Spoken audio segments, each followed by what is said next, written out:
Hey guys, Simon Trizelian again. I just needed to do a little addendum to the part 4 that I just posted up in regards to 3iAtlas.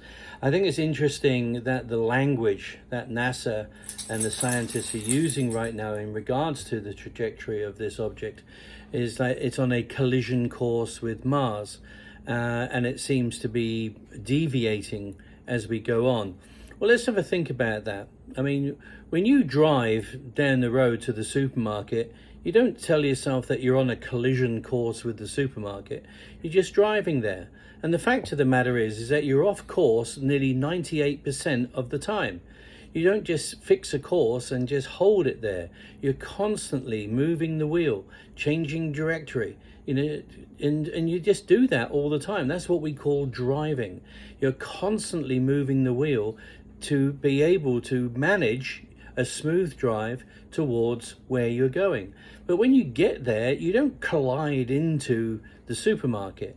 You slow down, and we've already seen that this object has the ability to both slow down and speed up, which shows that there is some sort of sentient understanding behind it. There's also taking into consideration the various different magnetic poles of the different planets and the sun as it goes around, which shows an extremely good knowledge of cosmology and space dynamics. So non-sentient rocks don't do that. They follow an absolute course, and if they hit something, then they hit something.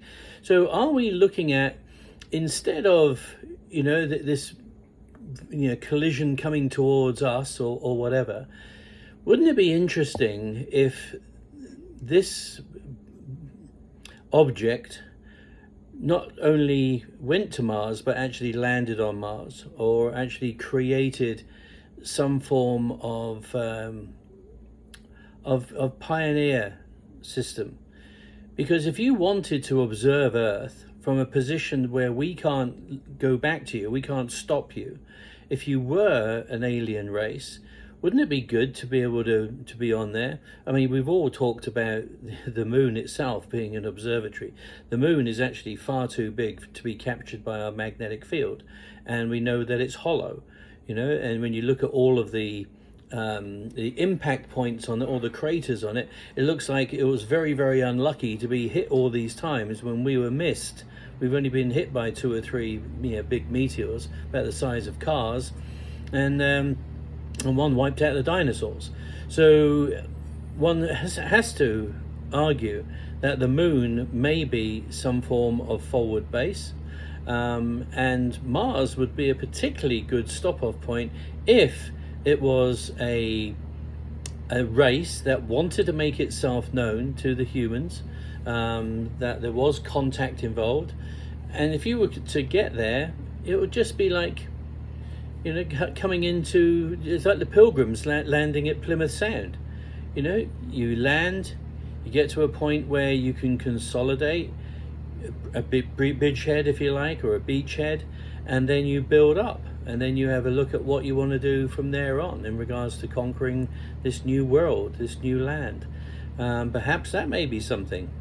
Like I say, I don't have the answers. I'm just pulling it all together at the moment, and what I see is something directly out of a science fiction novel. And when you look at all the evidence, there is something there. There is something there. But it ain't going to be crashing into anything at all. It may be doing a drop-off, and it may be doing...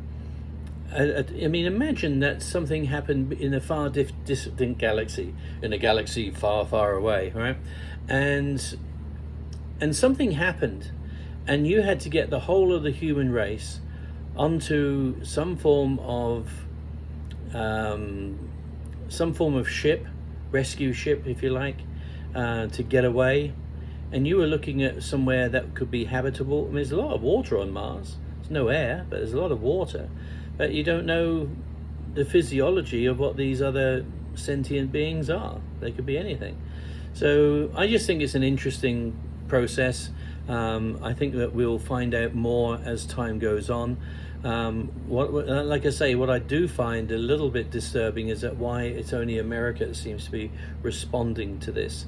when a lot of the telescopes that are actually watching this are all over the world. Someone somewhere has got to break this information, and they owe it to humankind. Now, it would be potential disaster if all of this was happening. I'm going to do another video on some of this, some of the consequences, because I've already thought about that. But yeah, so watch the skies and keep abreast of the news. People are going to see a big seismic shift in their world before Christmas time. So there you go. This is Simon Giselian. Please like, repost, do what you need to do.